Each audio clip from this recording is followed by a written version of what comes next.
자, 그래서 여기 보시면 수요 곡선이 나와 있어요. 그래서 앞에 말씀드린 것처럼 일정 기간이라는 얘기가 거기 들어가 있어요. 일정 기간에 여기 보시면은 그 상품의 여러 가지 가격에 대해서 얼마나 물건을 사려고 합니까? 그 조합을 나타내는 곡선이 바로 수요 곡선이다 라고 보시면 되겠습니다.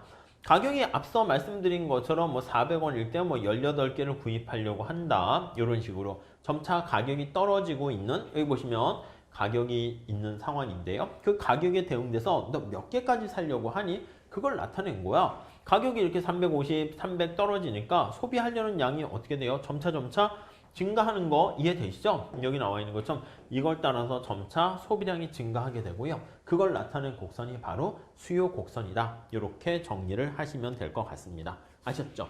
자, 그래서 이 의미에 대해서 조금 더 살펴보셔야 되는데 여기 나와 있는 것처럼 이 눈을 여기서 볼 수가 있어요. 여기서 이렇게 보면 우리 책 13페이지에 가보시면은요. 1번에 가격 기준 이렇게 나와 있어요. 이건 뭐냐면 가격이 350원이라고 주어졌을 때 이렇게 얘기하는 거예요. 가격이 350원으로 주어졌을 때 당신은 몇 개까지 사려고 합니까? 하면은 여기에 대응되는 게 20이에요. 20개까지 사려고 한다. 이렇게 보시면 돼요.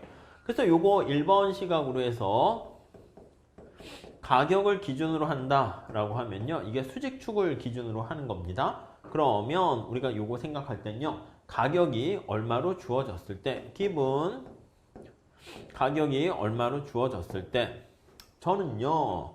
최대한 맥시멈 몇 개를 구입하려고 하는가? 구입하려는 수량, 이걸 바로 우리는 수요 곡선이다. 이렇게 옆에서 해석을 한 겁니다.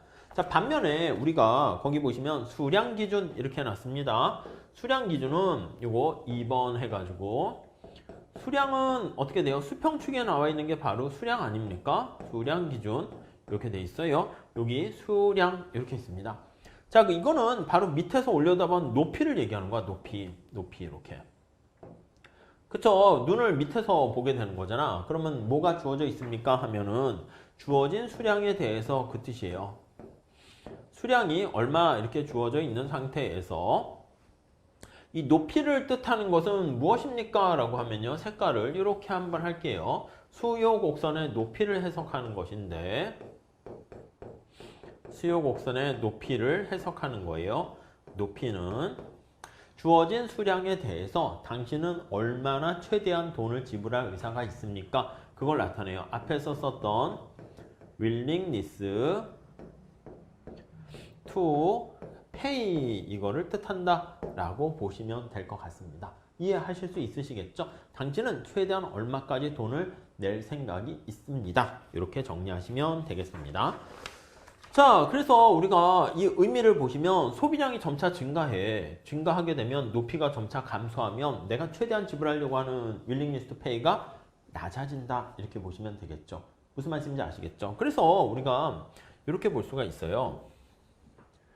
수요 곡선의 높이가 바로 최대한 얼마까지 돈을 지불할 생각이 있습니까? 그거를 나타낸다고 말씀을 드렸어요. 아니, 그러면 소비를 생각해봐. 사과를 1개, 2개, 3개 자꾸 먹다 보면 최대한 지불하려고 하는 금액이 좀 질리지 않을까요? 맞아요. 질려. 그러니까 최대한 지불하려는 금액이 점차 떨어진다. 이렇게 생각을 하시면 되고요. 여기 보시면 아이스크림이 있다고 합시다. 마찬가지예요. 그러면 근데 이럴 수도 있어. 이 수요 곡선이 수평이면 어떻게 돼요? 수평이면 이렇게 수평이면은 내가 아이스크림을 하나, 둘, 셋, 넷 이렇게 자꾸 먹고 있는데 이 수직축의 가격 이렇게 돼 있는 거예요. 이 높이가 바로 뭐냐면 내가 얼마까지 돈을 지불할 생각이 있습니까? 근데 최대한 지불하려는 금액이 변함이 없는 거야. 감소하지 않는 거야. 일정한 거야. 그렇게 될 수도 있겠죠.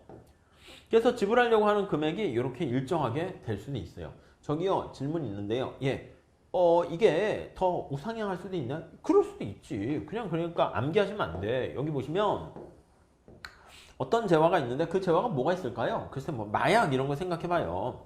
저는 안 해봐서 잘 모르겠지만 해보신 분들 없겠죠. 아무튼 근데 이게 내가 얼마까지 돈을 지불할 생각이 있습니까? 하면 마약은 중독성이 있잖아. 그러면 이게 수요 곡선이 우상향할 수도 있는 거야.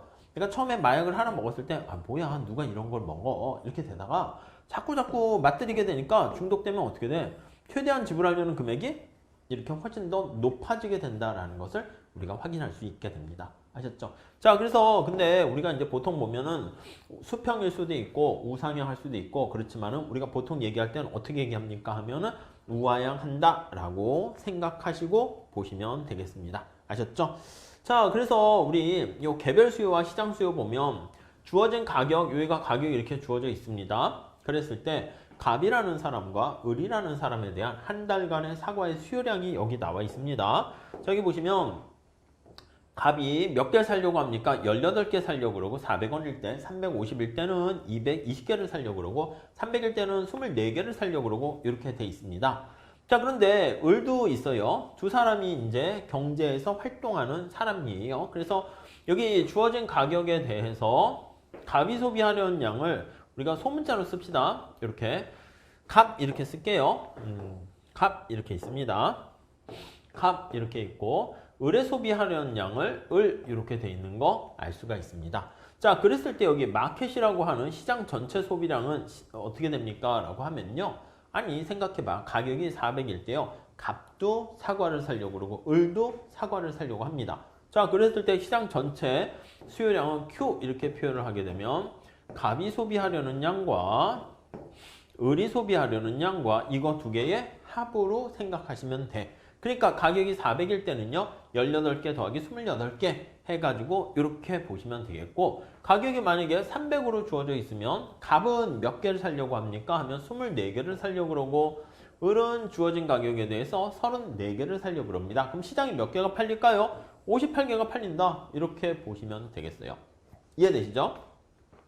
자, 이걸 그래프로 표현한 거예요. 여기 보시면요. 350일 때 갑이 20개를 사려고 그러는데 을은 350일 때 30개를 사려고 합니다. 그러면 가격이 350일 때는 갑이 사려는 20개랑 을이 사려고 하는 30개를 합쳐서 시장 전체 물건이 몇 개 팔릴까요? 하면은 이게 구입하려고 하는 의사가 되는 거잖아. 여기 두 개 합치면 50 이렇게 되는 거 알 수가 있습니다. 자, 그래서 우리가 이거를 뭐라고 얘기하냐면 나중에 계산 문제 같은 거 그래프를 통해서 조금 더 익숙하게 보시면 될 것 같은데 이 Q로 더한 거잖아. 여기 보시면 Q가 수평축에 나와 있는 거 이해되십니까? Q가 수평축이잖아.